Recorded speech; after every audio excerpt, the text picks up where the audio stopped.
Erev Tov Mevorach, Birshut, Moreh Verabotai. Bezrat Hashem, ce soir on étudie Parashat Kitissa. Parashat Kitissa, c'est une paracha qui est très riche en sujets. Et c'est ce qui va nous rendre cette paracha un petit peu difficile. Mais d'un autre côté, ça va nous permettre à chercher un point commun entre tous ces sujets qui sont un peu divers, pour savoir exactement quel est le point qu'on peut trouver, le point commun entre ces choses-là pour comprendre le message de notre paracha. Paracha, elle commence en disant Kadosh Baruch Hu dit à Moshe, lorsque tu vas compter Am Israël, ne les compte pas physiquement, parce que si tu les comptes physiquement, il y a un problème de Aïn Hara. C'est pour ça qu'on a une interdiction de compter Am Israël. David Amelech, Kadosh Baruch Hu lui a reproché qu'il a compté Am Israël quand il a récolté de l'argent, il les a comptés physiquement. Et c'était une faute envers David Amelech. Et donc Kadosh Baruch Hu il dit, je veux qu'on les compte à partir Machatzit HaShekel, à partir de la moitié d'une pièce. Et où vont aller toutes ces pièces récoltées? Pour trois choses. La récolte ici, c'est Trumat HaAdanim. Trumat HaAdanim, c'est-à-dire les socles sur lesquels reposaient les bois du Mishkan, c'est-à-dire que tout le Mishkan repose sur des socles, des Adanim, et c'était fait de les Machatzit HaShekel qui ont été récoltés. Il y avait d'autres récoltes plus tard, parce que cette récolte-là, on la faisait plusieurs fois. On comptait Am Israël plusieurs fois et on récoltait de l'argent pour les Korbanot Tzibour, c'est-à-dire pour les sacrifices. Rashi ramène les trois. Rashi ramène les Shalosh Turmot, Turmat HaAdanim. La deuxième, c'est Korbanot Tzibour, comme j'ai dit. Et la troisième, c'est Trumat HaMishkan, c'est-à-dire pour fabriquer la fabrication du Mishkan. On avait besoin aussi d'une Truma du Tzibour. Et donc voilà, ça c'est le premier sujet de la paracha, la Machatzit HaShekel. Deuxième sujet, on ordonne de fabriquer un kior. Kior, c'est-à-dire le bassin pour se rincer les mains et les pieds. Les Kohanim vont se rincer les mains et les pieds à partir de ce kior. Tous les Mefarshim ils demandent pourquoi ce kior, l'ordre de fabriquer le kior, il se trouve dans la parashat Kitissa. A priori, toute la fabrication, elle était déjà mentionnée. Parashat Teruma, Parashat Tetzavé. Dans Parashat Teruma, on a tous les kelim. Parashat Tetzavé, on a les bgadim, comme on a vu la semaine dernière, il y a 2 semaines. Alors pourquoi le kior, il sort du lot, il est mis à part? Ici, dans cette parasha, on a le kior au milieu de rien. C'est une question qui est très très importante et qui frappe beaucoup de Mefarshim.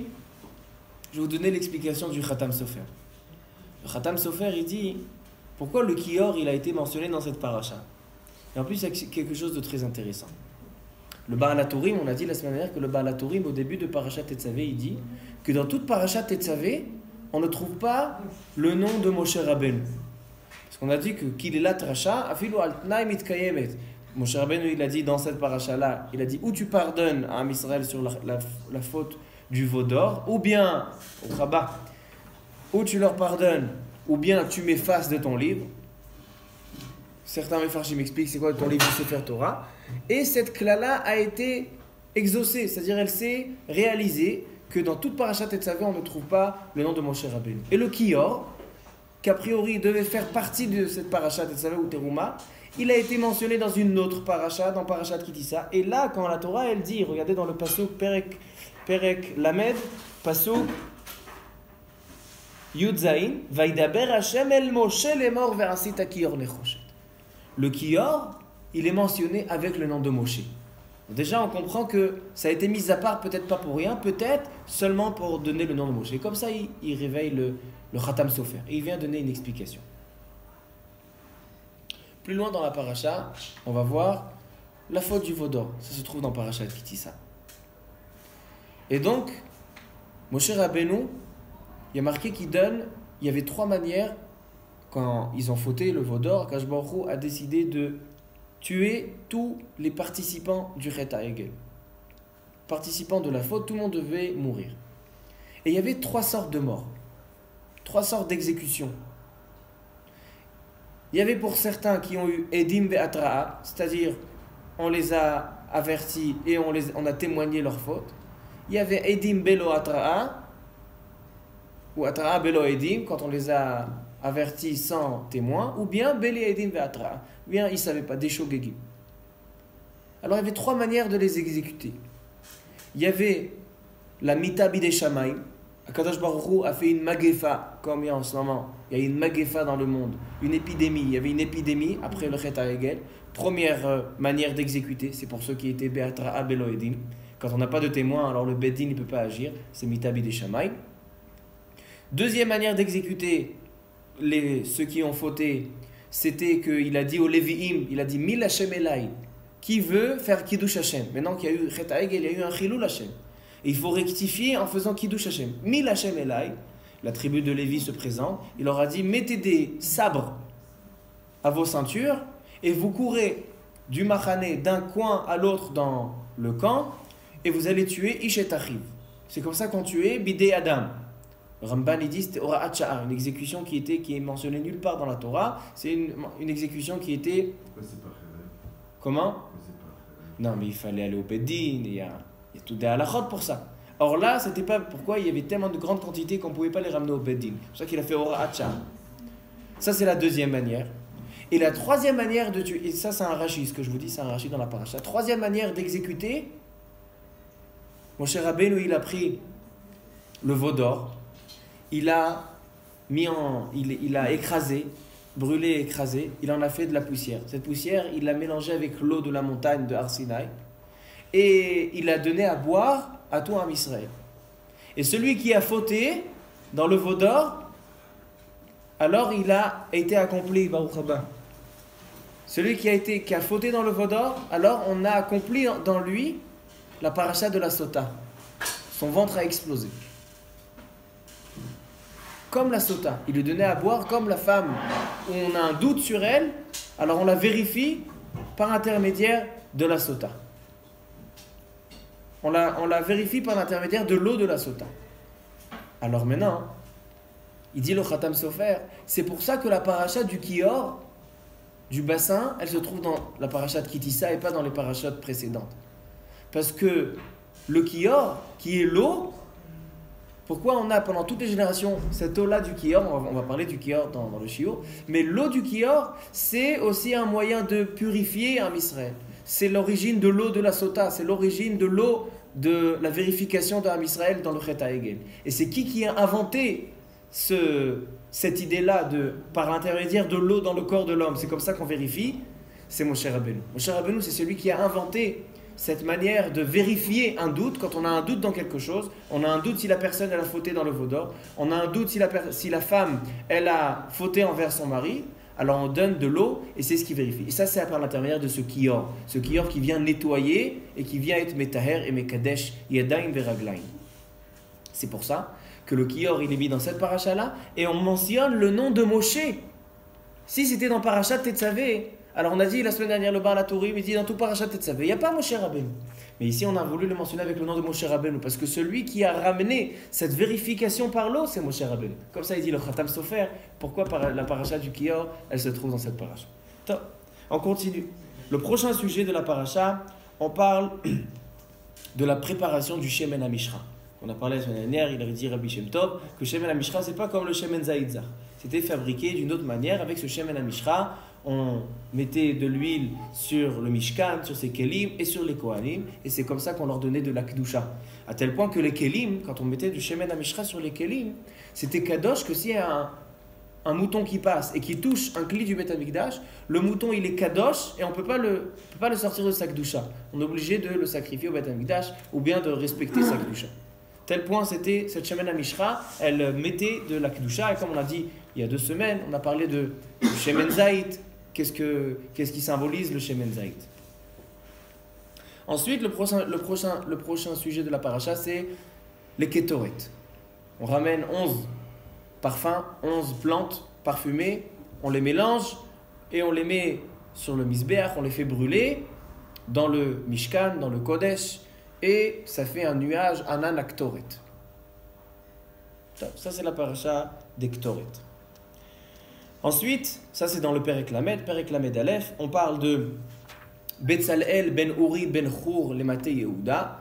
Betzalel, la Kadosh Baruch Hu lui a donné une chokhma, une da'a. Il dit Rashi, c'est quoi da'a? Tu lui as donné Ruach HaKodesh pour pouvoir réaliser la construction du Mishkan, réaliser la fabrication des kelim, la fabrication des bgadim, parce qu'il fallait non seulement il fallait d'abord une grande chokhma pour les fabriquer, mais aussi il fallait une grande chokhma, parce que comme on a dit que le Mishkan et toute sa construction, elle vient réveiller le message qui vient par le Mishkan. La construction du Mishkan, elle vient rappeler le monde, elle vient rappeler l'homme, elle vient rappeler l'Avodat Hashem, comme on a expliqué. Et donc, il fallait quelqu'un qui connaisse les Remazim et les Sodot. Donc, Betzalel ben Uri ben Chour, il a été choisi de la tribu de Yehuda, il a été choisi pour faire ça. Maintenant, Chour, il faut savoir que Betzalel n'était pas seulement de la tribu de Yehuda. Rashi dans la paracha, il dit que Chour, donc le grand-père de Betzalel ben Uri ben Chour, Chour, c'était le fils de Myriam. Myriam, la sœur de Aaron. Donc c'était aussi un neveu de Shevet Lévi, un neveu du Shevet de la Keuna. Et Chour, il a été tué par Am Israël lors du Chet HaEgel. Quand il y avait Chet HaEgel, Chour il est venu, il leur a fait une tochecha, et Chour il a été tué. Donc on va voir comment ça se rassemble, toutes ces choses-là. Parce que j'ai envie de relier après toute la paracha. Peut-être ça sera un élément qui va nous aider à relier tous les sujets de la paracha. Encore un sujet dans la paracha. Shabbat.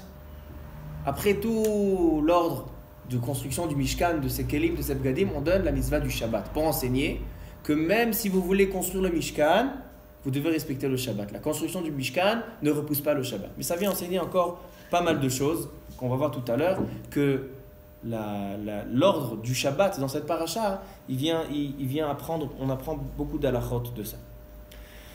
Bon, ensuite, il y a marqué, Akadosh Baruch Hu, il donne les luchot à Edut. Kechaloto le daberito. Il dit, Rashi, c'est quoi Kechaloto? Il y a marqué Kechaloto, Kaf, Lamed, Tav. Il n'est pas marqué avec un Lamed au milieu pour dire que la Torah, elle est comme une Kala.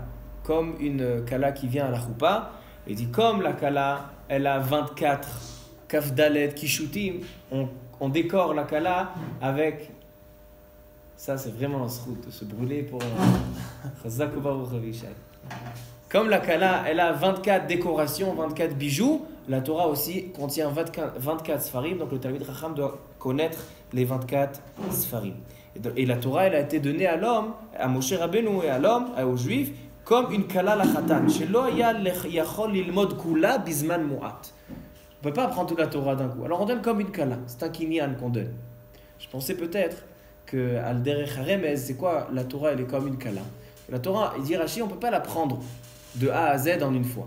Donc tu dois d'abord la prendre chez toi, et ensuite tu vas la prendre doucement, doucement. La même chose, c'est un Khatan et une Kala. Un Khatan et une Kala, ils se connaissent combien? 1 mois, 2 mois, 3 mois. L'un ne peut pas connaître l'autre de A à Z. Alors qu'est-ce qu'on dit? S'il y a une bonne base, il y a quelque chose sur quoi se reposer le Shidour, alors mariez-vous. Après, doucement, doucement, vous allez apprendre chacun les caractères de l'autre. Et la Torah, c'est exactement la même chose.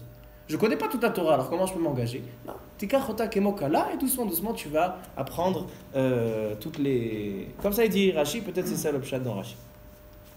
Et là, bien sûr, on a le veau d'or. Tout le monde connaît l'histoire du veau d'or, pas besoin de rallonger les paroles. Moshe Rabbeinu, il monte pour aller chercher les luchot, et ils se sont trompés dans le compte qu'il leur a dit. Il leur a dit 40 jours, ils pensaient 40 jours, pas compris le 40e. Moshe Rabbeinu, 40 jours, le Satan, il leur a montré le lit de Moshe Rabbeinu. Rachid dans la paracha, il ramène que le lit de Moshe Rabbeinu, le lit de mort, donc ils ont dit Moshe Rabbeinu est niftar. Ils viennent chez Aaron à Cohen. Aaron à Cohen, il propose, prenez tout l'or que vous avez, mettez dans le feu. Et là, qu'est-ce qui se passe? 2 explications dans Rashi, qu'est-ce qui se passe? Il y a un veau qui sort, un veau d'or qui va sortir. Comment il est sorti ce veau? Rashi ramène un midrash qu'il y avait Micha. Micha qui était sorti d'Égypte, il était là et il avait récupéré Moshe Rabbeinu. Regardez, c'est un très très beau pshat qui se trouve dans Rashi dans la paracha, mais pas tout le monde connaît ce Rashi.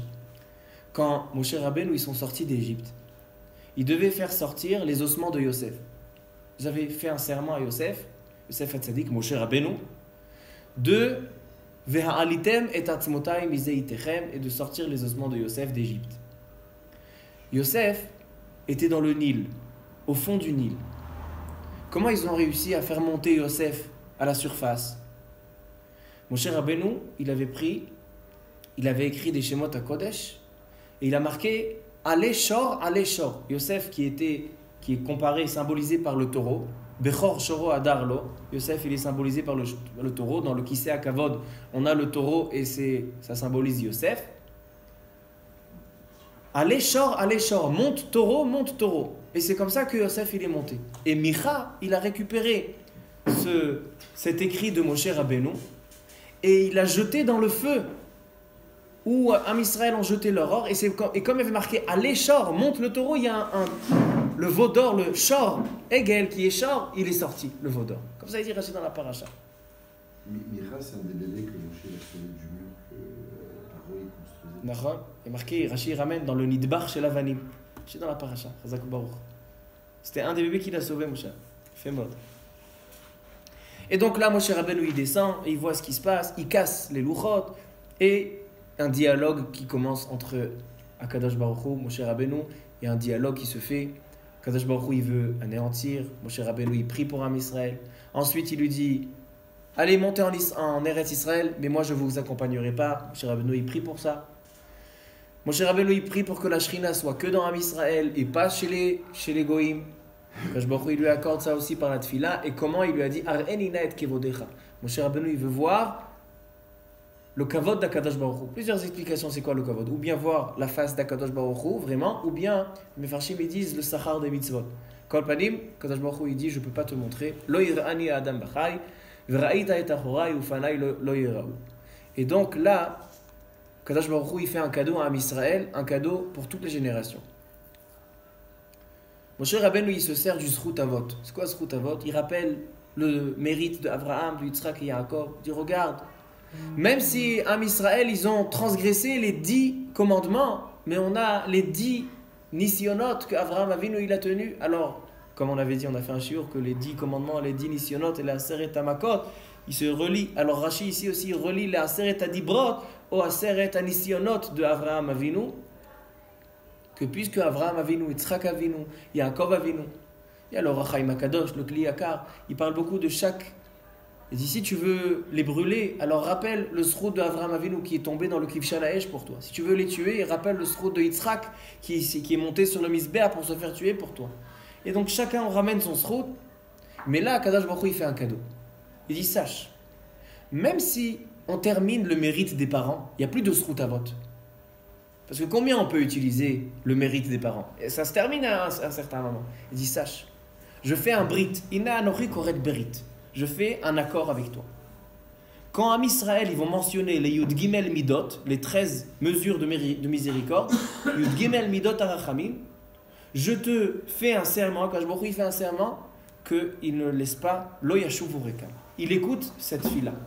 Ça veut dire que dans cette paracha, Akadosh Baruch Hu, il montre à Moshe Rabbeinu la manière dans laquelle on peut faire une fila, on peut faire une prière qui va s'accepter.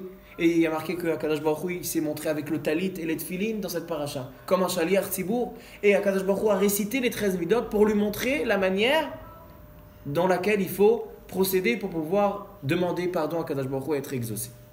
Et ça, c'est le cadeau qui est marqué dans cette paracha, la Yud Gimel Midot. Ensuite, à la fin de la paracha, Akadosh Baruch Hu rappelle le inyan de l'Avodah Zara, que c'était le Vaudor. Il nous rappelle les mitzvot qui sont en lien avec l'Avodah Zara. Tout d'abord, de ne pas faire d'idolâtrie. Ensuite, respecter les fêtes, que les fêtes c'est en rapport avec la Emouna, Pesach, Shavuot, Sukkot.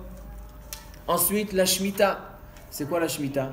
C'est la Emouna à Kadosh Baruch Hu. Quelqu'un qui n'est pas de Emouna à Kadosh Baruch Hu, comment il peut arrêter de travailler pendant toute une année? Forcément, c'est qu'il a la Emouna. Donc, toutes les mitzvot en rapport avec la Emouna. Et à la fin de la paracha, quand Moshe Rabbeinu il termine, il descend, il y a un Kirinat Or.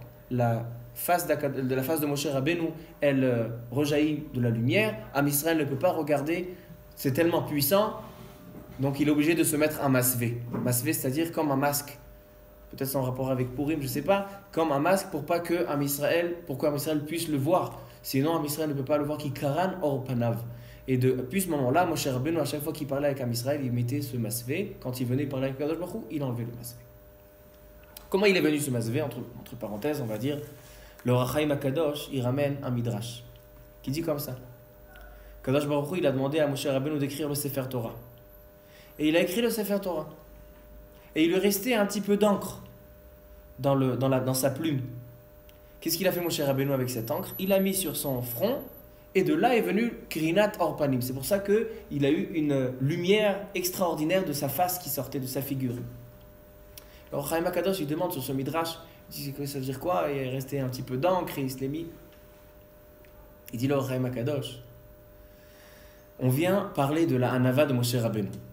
Il y a marqué Veha'ish Moshe Anav Me'od. Il avait très humble. Il était humble, Moshe Rabbeinu. À tel point il était humble, c'est que Kadosh Baruch Hu, il lui dit, écris dans le Sefer Torah, imaginez-vous, Moshe Rabbeinu, il entend de Kadosh Baruch Hu, écris dans ton Sefer Torah, Veha'ish Moshe Anav Me'od. Donc Moshe Rabbeinu, il est obligé d'écrire Veha'ish Moshe Anav Me'od. Mais Moshe Rabbeinu, comment on écrit le mot Anav? Humble. Ain, Nun, Yud, Vav. Moshe Rabbeinu, il était tellement Anav qu'il ne voulait pas marquer Anav, Ain, Nun, Yud, Vav dans 4 lettres. Il a diminué les lettres. Il a marqué Ain, Nun, Vav, sans Yud. Il a retiré le Yud. C'est pour ça qu'il restait, dans sa plume, il restait de l'encre. Parce que le Yud qu'il a enlevé pour sa Anava, il a resté dans... C'est pour ça que cette encre-là, c'est grâce à ce Yud-là qu'il a eu cette Krinat Orpaim. Il était tellement humble, Moshe Rabbeinu, qu'il ne voulait pas montrer sa grandeur. Kadosh Baruch Hu, il a dit, je ne veux pas montrer sa grandeur. Je vais mettre une lumière dans ta figure que tout le monde sera impressionné de cette lumière-là. Et malgré tout, Moshe Rabbeinu, il était Anav, il dit le Rachar Hirsch, il dit que Moshe Rabbeinu, il a mis le masvé aussi par Anava, pour pas qu'on voie qu'il ait une lumière qui sort sur que Moshe Rabbeinu, l'école Orecha Derech, tout le chemin de Moshe Rabbeinu, c'était la Anava. Jusqu'aux petites choses. Il a écrit Anav sans Yud, il a caché la lumière, il a mis le masvé. C'est quelque chose d'extraordinaire qu'on voit chez Moshe Rabbeinu. Donc ça, les sujets qu'on évoque dans cette paracha. Maintenant, on va juste terminer.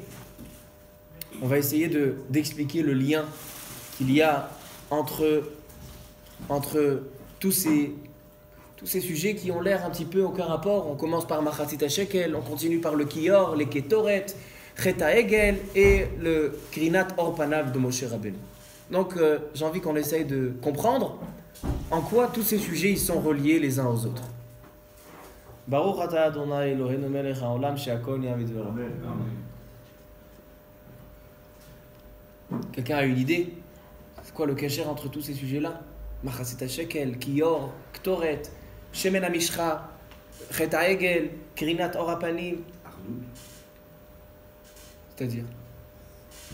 Les kétorettes, c'était pour montrer que quand on fait un ramassis de beaucoup de choses qui sont bonnes, qui sont mauvaises, ça fait une unité. Ok. Et où tu vois ça dans le reste des sujets?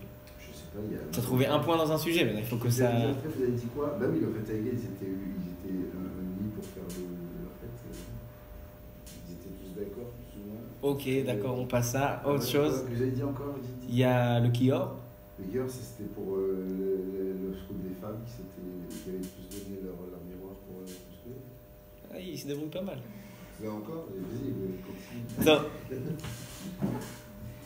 Khazak, c'est le kivoun que je veux prendre. Et on va essayer de comprendre un petit peu plus pourquoi c'est forcément relié à cette paracha. Il a parlé de la Ardout. On va parler un petit peu c'est quoi le Inya. Il y a une Gemara. Je vais commencer par la Gemara. Une Gemara dans Masechet Sanhedrin, dans le Daf Koufbet, 102a. Koufbet, un bout d'Aleph. La Gemara, elle dit comme ça.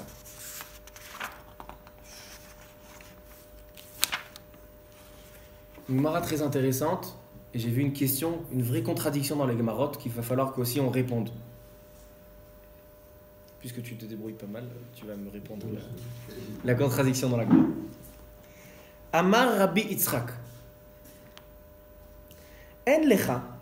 Écoutez bien, ça c'est en rapport aussi avec le corona et tout ce que vous voulez. Amar Rabbi Yitzchak. En lecha kol pour anout ve pour anout sheba ala olam. Chaque pour anout qui arrive dans le monde, ça peut être n'importe quoi, une pour anout. Une magefa, une épidémie, c'est une pour anout. Une guerre, c'est une pour anout. Tout est une pour anout. En lecha kol pour anout sheba ala olam she'en ba אחד מ-24 ברכי הליטרה של עגל הראשון. C'est-à-dire, chaque malédiction qu'il y a dans le monde, chaque xéra qu'il y a dans le monde, chaque épidémie qu'il y a dans le monde, il n'y en a pas une qui n'est pas reliée à la faute du veau d'or. C'est-à-dire, et ça Rashi il le ramène dans la paracha, que Akadosh Baruch Hu, il a ce chet à Egel, c'est pas seulement ils sont tombés dans la Avodah Zara et ça a été pardonné, c'est fini. La faute du veau d'or, c'est une faute qui accompagne le peuple juif dans toutes les mauvaises choses qui se passent. Chaque fois qu'il y a une mauvaise chose, Akadosh Baruch Hu, il est metzaref le chet à Egel. Et je vais vous demander pourquoi. On sait que dans le monde, on vient faire deux choses. Réparer le chet Adam Harishon et réparer le chet Egel. C'est pour ça qu'on dit que quand on sonne le shofar à Rosh Hashanah, que le shofar il est là pour nous faire tchouva, il y a marqué qu'on n'a pas le droit de prendre un shofar de para, de vache. Pourquoi? Elle dit la Gemara, Mishum she'en kategor na'asa sanegor. C'est-à-dire, quand on a au tribunal, on a le catégore, on a le sanégor. Catégore, c'est celui qui vient, qui rentre dans l'accusateur, c'est l'accusateur, il rentre dans le Ne'esham. Et le sanégor, c'est la défense. Il dit, l'accusateur ne peut pas devenir la défense. Ça veut dire quoi? Le veau d'or, le chet ha'egel, c'est l'accusateur de Am Israël. Pendant toutes les générations. En pour Anout qu'on n'a pas cet accusateur de chet ha'egel. Maintenant, cet accusateur ne peut pas devenir la défense. Quand on vient rappeler à Israël avec le shofar à Rosh Hashanah, Zikaron lifnei Hashem, on ne peut pas ramener la vache, on ne peut pas ramener le veau. Il faut que ce soit chez l'Aïl, une autre sorte. Parce que en catégor n'a asa sanégor. D'une autre part, on a Parashat Para Aduma, où là-bas on dit Tavo ha'em vetekaneach tzoat bna. La vache, c'est la mère du veau. Et le veau, il a sali. Donc c'est qui doit salir? Ce que a sali le veau, c'est la mère. Tavo ha'em, la maman va venir, vetekaneach tzoat bna. C'est-à-dire que la faute du veau d'or, elle nous accompagne toutes les générations. Ça ne s'est pas terminé dans le désert. Chet ha'egel, ce n'est pas terminé. Elle dit la Gemara, Masechet Sanhedrin, Daf Kuf Bet, En lecha kol pour Anout ou pour Anout, Sheba ala olam, she'en ba me'egel harishon. Pourquoi?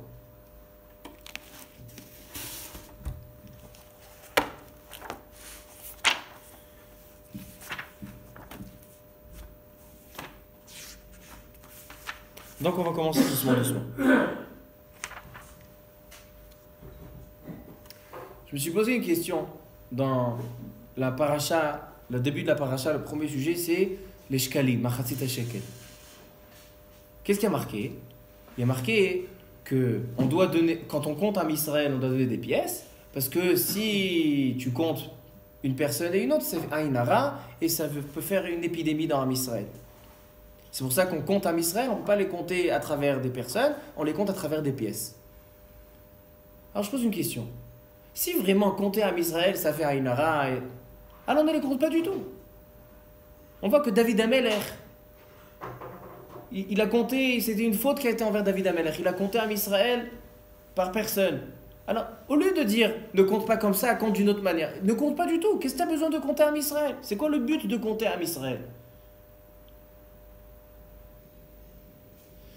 Alors venez, on commence à répondre à tout ça. Je propose un pshat, c'est une proposition. Je ne dis pas que ce que j'ai vu, je n'ai pas vu marqué dans un livre, mais on va essayer de trouver un rayon. De dire comme ça. En fait, Am Israël, quand ils viennent faire un don pour les Adanim. Les Adanim, ce sont les socles sur lesquels tout le Mishkan, les tentures, les bois, les krassim, la parochet, tout repose sur une seule chose, sur les Adanim. Tout le Mishkan repose sur ces socles, que ces socles ont été donnés par cette Machatzit ha-shekel. Il y a marqué plus loin, dans Parashat Vayakel ou Pekoudé, je ne me rappelle pas, il y a marqué là-bas, ça c'est une remarque qu'on a entendue chez le Rav Volkin, chez Chiver Yamim, il y a marqué là-bas comme ça. Me'at ha'adanim, les me'at akikar. 100 socles pour 100 pièces d'argent, pour pour pouvoir mettre ses socles. Donc il demande le Rav Wolki. Il dit, ça aurait dû être l'inverse. Mais à Takikar, les Me'ata Adanim, on récolte 100 pièces d'argent pour pouvoir fabriquer 100 socles. Or là, c'est marqué l'inverse. C'est marqué Me'ata Adanim, les Me'ata Kikar. En fait, les Adanim, le Mishkan, on a dit que toute la construction du Mishkan, elle reflète sur la Avodat Hashem de l'homme, sur le monde, la création du monde. Tout le monde, il est recentré dans ce Mishkan-là. On vient montrer, Akadosh Baruch Hu, il vient montrer par cette mitzvah-là que tout le monde repose sur l'unité de Am Israël. Ils vont tous prendre des machatzit shekel. Il dit le Rabbi Moshe Al-Shich, le Al-Shich HaKadosh. Il dit pourquoi on dit machatzit shekel? Il dit parce que chacun il se sent que lui il donne une moitié, son ami donne une moitié, c'est connu. Et donc ça devient un seul entier. C'est pas seulement un moussard. C'est que le but de machatzit shekel, c'était de faire un don pour les socles. Les socles, c'est ce qui tient tout le Mishkan. C'est-à-dire tout le monde, il tient sur ces socles-là. Il tient sur la hardout de Am Israël. Ils vont tous faire un don pour acheter ces adés. C'est pour ça qu'il y a marqué Me'at ha'adanim, les me'at ha'kikar. Les 100 adanim, ils sont là pour les 100 kikar récoltés. Akadosh Baruch Hu, il a fait cette mitzvah d'adanim pour que Am Israël récolte et s'identifie en une seule personne, s'unifie pour pouvoir qu'ils comprennent le but du monde. La création du monde, elle est si Am Israël il est uni. Ça c'est pour ça qu'il y a une mitzvah. Pourquoi on compte? Si vraiment c'est dangereux, ne compte pas. Non. On compte, ça on va répondre plus exactement tout à l'heure, mais on compte parce que la mitzvah, elle est de prendre tous les particuliers de Am Israël, de les identifier par une seule récolte qui va reposer, sur laquelle tout le Mishkan, qui représente tout le monde, va reposer sur cette récolte-là. Ça, c'est déjà l'explication simple de la parashat Shkalim. On continue. Dans le Kior, dans la mitzvah du bassin, pour pouvoir... c'est le deuxième sujet de la parasha. Il y a marqué on va rincer avec cette eau-là, l'eau du Kior, on va rincer les pieds et les mains et les pieds du Kohen. Pourquoi? Le Ramban, il va donner deux explications. Tout d'abord, il dit Ba'avor sha'ayada imaskaniot. Les mains, avec les mains on touche tout. C'est pour ça qu'on dit que quand il y a... En ce moment, il faut beaucoup se laver les mains. Pourquoi? Parce que avec quoi tu as un contact avec plein de choses? Avec tes mains. Donc, les yadaim, ils sont askaniot, il a touché des choses. Quand il vient travailler à Kadosh Baruch Hu, il faut que ce soit propre. Donc, il doit se nettoyer pour le service divin. Le Kohen, il doit se nettoyer. Mais il dit le Ramban, al derech ha'emet. Al derech ha'emet, c'est la Kabbalah. Il dit le Ramban, al pi à Kabbalah. Pourquoi le Kohen, il doit se laver les mains et les pieds? Il dit, ba'avur reyot ha'adam, rosh ha'adam vesofo. Il dit, rosh ha'adam vesofo, c'est-à-dire le commencement de l'homme et sa fin, c'est les mains et les pieds. Les mains, c'est le rosh. Les pieds, c'est la fin, c'est le sof. Vehem betsurat adam. Et il dit les mains et les pieds, ils sont la forme de l'homme.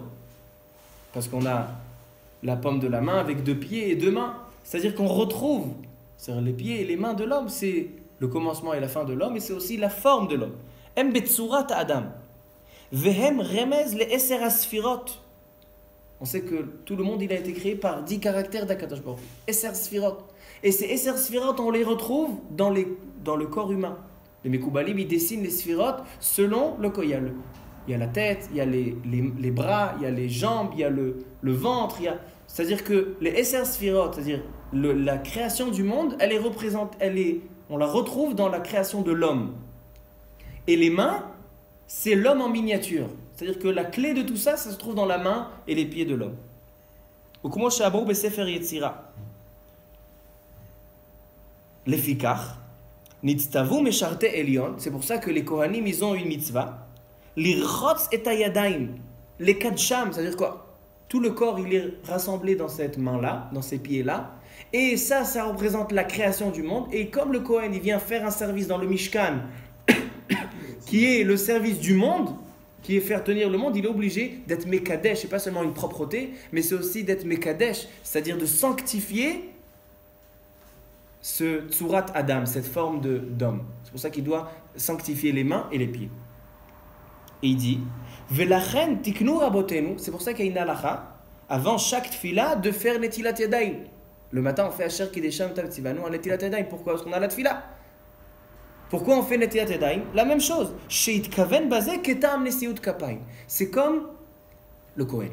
On se sanctifie comme le Kohen. L'homme, dans sa tfila, il va faire les korbanot et la même chose. C'est-à-dire qu'il nous dit, le Ramban, qu'en faisant la mitzvah du Kior, on reprend les mains qui représentent l'homme et on va faire être Mekadesh Yada Vereglav. Parce qu'à travers le corps de l'homme, on a les Esser Sfirot et ça se retrouve dans la paume de la main.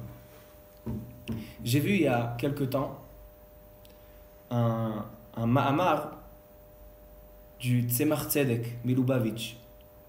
Le Tzemach Tzedek Milubavitch, c'était le deuxième admor, le petit-fils du premier rabbi de Lubavitch, le Baal HaTanya, Rabbi Shneur Zalman Melody. Son petit-fils c'était le Tzemach Tzedek. Juste une petite histoire sur le Tzemach Tzedek.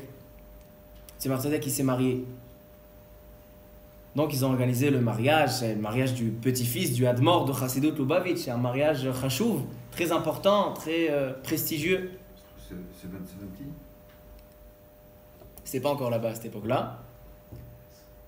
Et il a reçu beaucoup de cadeaux, le Khatan. Beaucoup d'argent, beaucoup d'enveloppes. Il rentre chez le Tzemach Tzedek, le Khatan, il rentre chez le grand-père, le Baal HaTanya, et il dit, Baruch Hashem, on a fait un beau mariage. Il dit, dis-moi, t'as reçu des cadeaux à ton mariage? Tzemach Tzedek, il dit, ouais, pas mal. C'est quoi? Beaucoup d'argent? Il dit, regarde, je vais te faire un bon business avec ton argent, tu vas le placer dans un gmar. Tu vas le placer dans une organisation où ils vont prêter de l'argent. Tu vas placer cet argent là-bas, comme ça. Maintenant, le Tzemach Tzedek, c'est un jeune marié, il a dit, moi, attends, je vais avoir des enfants à marier, etc. Il faut que je m'agrandisse. Voilà. Ça, qu'est-ce que je vais gagner avec le gmar? Rien du tout. Je mets mon argent en picadol, après je vais le ressortir intact, il ne va pas s'agrandir. Je vais plutôt aller investir. Il y a des sapanim, il y a des marins qui sont en train de faire passer de la récolte. Je vais investir dans de la récolte. Tzemach Tzedek, il investit dans la récolte. 2 semaines après, on l'informe que le bateau a coulé. Toute la récolte, elle a coulé. Nigmar. Il n'y avait pas de bitouach, il n'y avait rien du tout à l'époque. Et là, il comprend ce que le Tzemach Tzedek lui a dit. Il comprend ce que le Tzemach Tzedek lui a dit. Regarde, tu veux que cet argent-là, il est tu veux qu'il existe, mets-le dans un chefet shel mitzvah. Pas dans... Comment? Ce que le Tanya... Ce que le Tanya, il lui dit. Ce que le Baal HaTanya, le grand-père... Donc il a compris maintenant ce que c'est les paroles du Admor. Alors, j'ai vu un Mahamar du Tzemach Tzedek sur quelque chose de très étonnant. Le Tzemach Tzedek, il a un livre qui s'appelle Derech Mitzvotecha. Chaque mitzvah dans la Torah, il a une explication de la mitzvah. Et dans la mitzvah de Ve'avta l'eracha kamocha, là-bas, le Tzemach Tzedek, il vient dire que la mitzvah de Ve'avta l'eracha kamocha, elle est différente de toutes les mitzvot. On a vu dans la Gemara Masechet Shabbat, il y avait ce fameux, dans la Daf Lamed Aleph, je crois 31, la Gemara, elle dit là-bas qu'il y avait un goy qui est venu chez Shammai. Elle dit, j'ai envie que tu me convertis à une condition, que tu m'apprennes toute la Torah al regel achat. En 2 secondes, j'ai envie que tu me dises toute la Torah. Shammai, il lui a dit quoi? Tu veux apprendre toute la Torah al regel achat? Il l'a jeté sur le Hamat Abinyan et il a dit, moi je te convertis pas. Shammai, c'était un kabdan. Il est parti chez Hillel Azaken. Il vient chez Hillel, il dit, Gaireni al menat she'akayem et kol la Torah al regel achat. She'telamdeni al regel achat. Tu m'apprennes la Torah sur un pied. Il lui dit, d'accord. Quelle phrase il va pouvoir lui dire qui symbolise toute la Torah, sur laquelle se repose toute la Torah? Il lui a dit, Maïdesani alach lechavrach lotavit, c'est-à-dire la mitzvah de Ve'avta l'eracha kamocha. Aime ton prochain comme tu t'aimes à toi. Sur ça, zé kol la Torah kula. Et Rabbi Akiva aussi, il a dit, Ve'avta l'eracha kamocha, zé klal gadol batorah. C'est-à-dire que la mitzvah de Ve'avta l'eracha kamocha, elle contient toute la Torah. Et là, on se pose la question, en quoi la mitzvah de Ve'avta l'eracha kamocha, sur ça, on retrouve tout la... On peut dire que c'est important.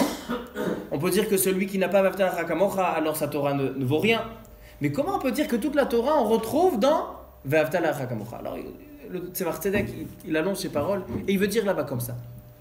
Il veut dire que, en fait, Kadosh Baruch Hu, il a créé ce monde avec ses 10 caractères, ses 10 facettes. Ça s'appelle, dans le langage des Mekoubalim, Esser Sfirot. Et ces Esser Sfirot, les caractères, ils sont symbolisés par l'homme.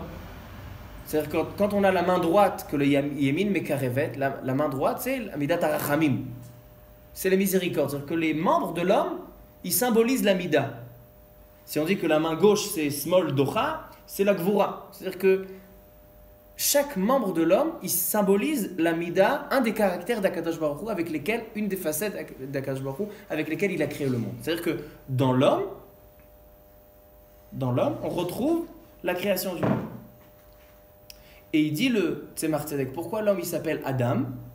Adam milachon, Adamé le Elion. Adam c'est le langage de Domé, ressembler à Akadosh Baruch Hu. L'homme, dans sa création, dans comment il a été créé, il ressemble à Akadosh Baruch Hu, il ressemble aux 10 Sphirot. C'est pour ça qu'il s'appelle Adam, Adamé le Elion. Maintenant il dit le Tzemar Tzedek, il dit en fait, de la même manière qu'un membre est obligé, le sang qui circule dans la main, c'est le sang qui circule dans le pied, c'est le sang qui circule. C'est-à-dire que les membres, ils sont reliés. L'homme, il doit comprendre à tel point, les Esser Sphirot, ils sont reliés une à l'autre. Et de la même manière que l'homme, il doit comprendre que les Esser Sphirot, les 10 caractères d'Akadosh Baruch Hu, sont reliés les uns aux autres, il doit comprendre aussi à tel point, le clan Israël, que tout le clan Israël, il est Betzelem Elohim, qu'il est Adamé le Elion, il est Adam, Atem Keruim Adam, vous êtes appelé le Adam. C'est-à-dire que chaque homme doit comprendre à quel point l'autre juif, c'est aussi un membre du corps. Et comme un membre est obligé, nécessite l'autre membre, ils sont obligés de fonctionner un membre dans l'autre, on doit comprendre le inyan que chaque juif. C'est pour ça qu'il dit que toute la Torah repose sur le Ve'avta l'erecha kamocha. Il y a seulement en approfondissant dans la mitzvah de Ve'avta l'erecha kamocha qu'on peut comprendre le fonctionnement du monde. Sur ça se repose toute la Torah. Toutes les mitzvot et toute la avodat Hashem se reposent sur une chose, s'identifier à tout le clan d'Israël.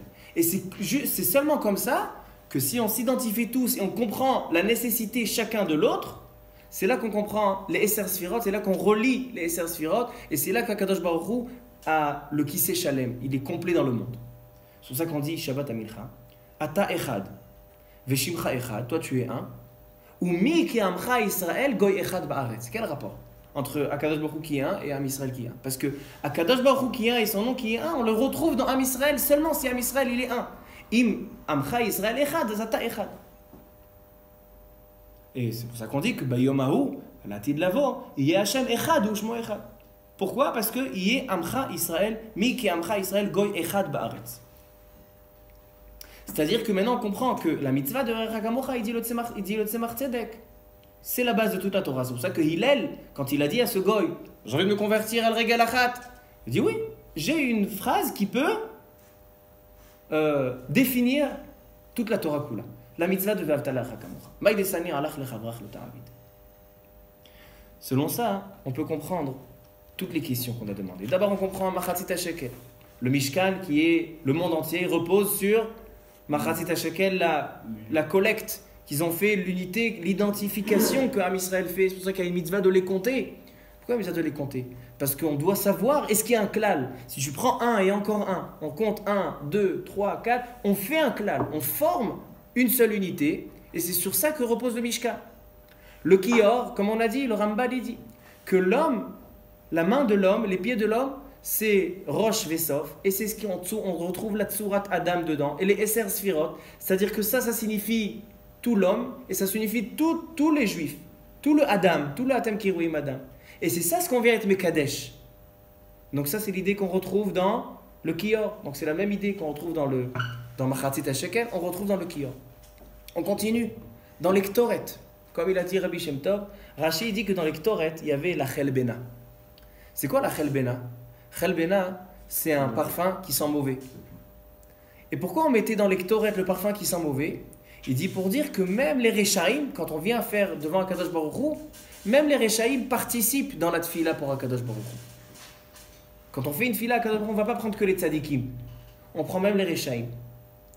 Je me rappelle qu'il y a quelqu'un qui dit, dans les Ta'aniyot, Masechet Ta'anit, quand il y a la sécheresse, Alors on fait des ta'aniyot. Alors au début on fait des tsomot pour les tzadikim. Après on fait pour le tzibour bet haknezet. Après, yotzim le rachova shalir. On sort dans la rue pour faire la tfila. Pourquoi il y a besoin de sortir dans la rue dans la tfila? Parce que dans la rue il y a aussi les Rechaïm. Donc s'il y a les Rechaïm, il y a une tfila avec les Rechaïm. Donc en fait il y a tout le clan Israël qui vient faire une tfila. Donc on retrouve le même inyan là. Si Am Israël comprend la nécessité, c'est pas que Chelbena on rassemble le rachat. C'est que le tzaddik il comprend la nécessité du rachat. Tous les samémanim, ils ne peuvent pas être une ktoret. On ne peut pas faire une ktoret de samémanim si on n'a pas la Chelbena dedans. Si on n'a pas le rachat dedans. Parce qu'on a compris la nécessité de tout le clan Israël. De cette ardoute-là, que sur ça reposent tous les Esser Sfirot et toute la création du monde. Ensuite, on comprend aussi le inyan de Chet HaEgel. Chet HaEgel, Am Israël, ils ont fauté. Pourquoi ils ont fauté? Il dit le Ramban que Am Israël, ils étaient perdus. Il y a Moshe, il était en retard d'une journée. Comment c'est possible pour une demi-journée, tu vas te faire Avodah Zara? Non, il dit le Ramban. Am Israël, dès qu'il n'y a plus Moshe Rabbeinu, ils ont perdu la stabilité. Ils ont demandé à Aaron, fais-nous quelqu'un, ne fait pas un nouveau Dieu. Il dit le Ramban. Am Israël, Chet HaEgel, il ne voulait pas un nouveau Dieu. Il voulait une nouvelle personne avec laquelle ils vont s'identifier. Moshe Rabbeinu, c'était la personne qui identifiait tout Am Israël. Tout Am Israël était identifié par Moshe Rabbeinu. Toutes les questions, ça allait chez Moshe Rabbeinu. Moshe Rabbeinu, c'est celui qui faisait passer la parole d'Akadosh Baruch Hu dans le monde. C'est-à-dire que Am Israël il s'identifiait par rapport à Moshe Rabbeinu. C'est-à-dire que chacun avait un lien avec Moshe Rabbeinu. Mais si Am Israël avait cette ardoute-là, c'est-à-dire ils comprenaient la nécessité qu'il y avait de l'un à l'autre, alors même s'il n'y a pas Moshe Rabbeinu, cette ardoute-là, ce but, cet objectif collectif, il est plus fort que tout. Ils n'auraient pas eu besoin de Chet HaEgel. Et qu'est-ce qu'on a reproché à Aaron HaKohen? On a reproché à Aaron HaKohen, pourquoi tu ne leur as pas fait une tochecha? Pourquoi tu les as pas... Si vraiment tu te sens identifié à Am Israël, tu es obligé de leur faire... Pourquoi on doit faire une tochecha? Quelqu'un qui est en train de manger pas kasher. Quel rapport? Moi je vais aller lui dire, va manger kasher. Oui. Parce que si tu comprends la nécessité de chaque juif dans ton objectif, parce que vous êtes un, et c'est juste seulement comme ça qu'on peut réaliser la présence d'Akadosh Baruch Hu dans le monde, tu comprends que, en fait, si lui il est en train de manger pas kasher, c'est comme celui qui est dans la soute et il est en train de trouer le bateau. Alors quoi, je vais rien lui dire, parce qu'il est dans sa chambre. Non, il est en train de faire couler tout le bateau. Tout l'objectif divin, il coule, il est en train de couler. C'est pour ça que la tvi'a sur Moshe Rabbeinu, sur Aaron HaKohen, c'était Lo charta otam. Tu leur as pas fait mitzvah tochecha. Et Chour, c'est qui Chour? Celui qui a été tué, pourquoi? Parce qu'il leur a fait une tochecha, il a été tué. Alors qu'est-ce qu'on lui a dit à Chour? Ton petit-fils, Betzalel, Ben Uri, Ben Chour, c'est lui qui va construire le Mishkan. Le Mishkan qui est l'identification de tout le monde en un coup, la création du monde, c'est le petit-fils de Chour. Que Chour, lui, il a fait la tochecha. Il avait compris le inyan de l'Ardou. Et c'est pour ça que tous les sujets se rassemblent. Tous les sujets se rassemblent. Que la compréhension du juif, la compréhension du Avodat Hashem dans le monde, c'est seulement si on arrive à intégrer la nécessité d'un juif à un autre. Et c'est seulement comme ça qu'on a les Esser Sfirot, toute la création d'Akadosh Baruch Hu par l'intermédiaire de ces 10 facettes, de ces 10 Sfirot, qui peuvent se réaliser comme ça dans ce monde. C'est pour ça qu'elle dit la Gemara dans Sanhedrin Kuf Bet, En lecha pour anut ba'olam. Si on a quelque chose de pas bien dans le monde, she'en ba mi ma'aseh ha'egel. Le ma'aseh ha'egel, il a été pardonné. Chet ha'egel, Akadosh Baruch Hu, il a dit Selarti kitvarecha. Mais la racine de Chet ha'egel, qui est l'identification d'un juif à un autre, elle doit se répéter à chaque période, chaque génération. On doit savoir, est-ce que Am Israël il est en train de comprendre la nécessité de chacun, la nécessité de chaque personne, ou pas? C'est pour ça que tout ce qui peut arriver de pas bien, c'est en rapport avec le Maaseh Hagel. Mais Kenegedze, de l'autre côté, on a les Yud Gimel Midot. Les Yud Gimel Midot, c'est la Tfila. La Tfila qu'Akadosh Baruch Hu monte à Moshe Rabbeinu. Et la Tfila, on a vu que dans la Tfila, on rassemble tout Am Israël, avec les Rechaim, avec la Chelbena. Et si on accomplit cette Tfila-là de Yud Gimel Midot avec tout Am Israël, c'est comme ça qu'on va sortir de toutes ces magéphot. C'est la clé en fait, le Chet HaEgel et la réparation, les Yud Gimel Midot. C'est pas quelque chose qui était temporaire à la période du désert. C'est toutes les générations retrouvent le Chet HaEgel et les Yud Gimel Midot qui se répètent. Baruch Adonai Le'olam, Amen ve Amen. Amerchem